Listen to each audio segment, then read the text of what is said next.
before trash there, you can put your skin there to take off the chicken in a piece of wrap, Reynolds wrap or something. Wrap it up and put it up in the freezer until garbage day. If you try to straighten your garbage is gonna smell.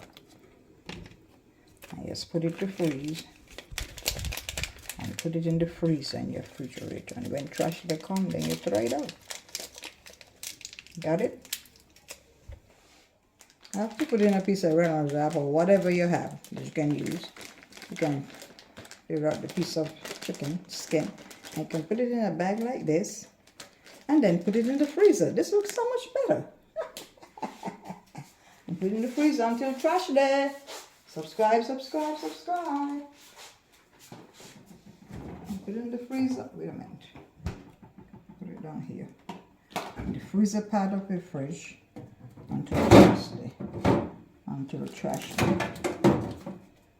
Trash will come, then you just throw it out. So you empty fridge, not in there.